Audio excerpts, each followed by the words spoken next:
एक बार परशुराम भगवान शिव से मिलने कैलाश पर्वत गए।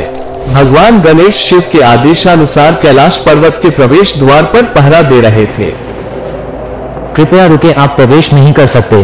गणेश की भूमिका से अनजान परशुराम ने बलपूर्वक प्रवेश करने की कोशिश की।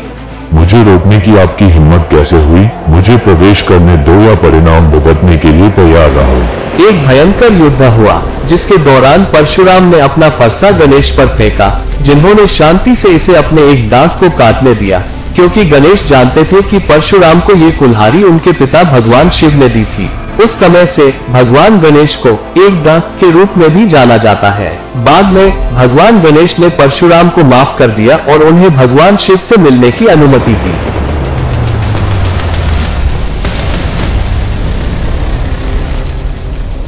किंवदंती के अनुसार केरल सहित भारत के पश्चिमी तट का अस्तित्व विष्णु के छठे अवतार योद्धा ऋषि परशुराम के कारण है।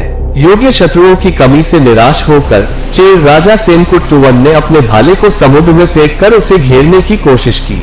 बाद में परशुराम ने ब्राह्मणों के निवास के लिए इस जमीन को समुद्र से पुनः प्राप्त करने का काम अपने ऊपर ले लिया। उसने अपनी दिव्य कुल्हाड़ी से समुद्र को पीछे हटने का आदेश दिया। मैं तुम्हें पीछे हटने का आदेश देता हूँ, अन्यथा समुद्र में पानी नहीं बचेगा। हालांकि नई उभरी हुई भूमि खारी और रहने के लिए अनुपयुक्त थी। बंजर भूमि को बदलने के लिए परशुराम ने सांपों के राजा वासुकी का आह्वान किया। वासुकी ने पवित्र जहर को मिट्टी पर थूक दिया, जिससे यह उपजाऊ हरियाली में बदल गई। आभार में वासुकी और सभी सांपों को भूमि का संरक्षक नियुक्त किया गया। इससे गोकर्ण से कन्याकुमारी तक फैला क्षेत्र बदल गया, जिसे परशुराम क्षेत्रम या परशुराम की भूमि के नाम से जाना जाने लगा।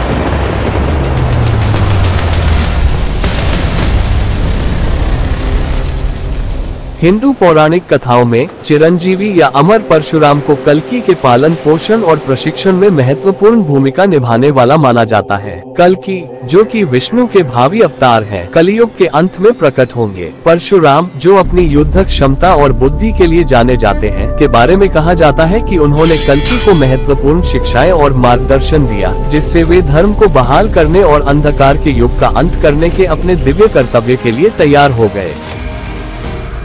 परशुराम के जीवन के माध्यम से इस आकर्षक यात्रा के अंतिम भाग में हमारे साथ जुड़ने के लिए आपका धन्यवाद। अगर आपको यह वीडियो मनमोहक लगा तो लाइक, शेयर करना न भूलें और हमारी समृद्ध भारतीय पौराणिक कथाओं पर मनमोहक एपिसोड देखने के लिए नोटिफिकेशन के लिए सब्सक्राइब करें। अगली बार तक प्राचीन महाकाव्यों की गूंज आपकी यात्रा में आपका मार्गदर्शन करे।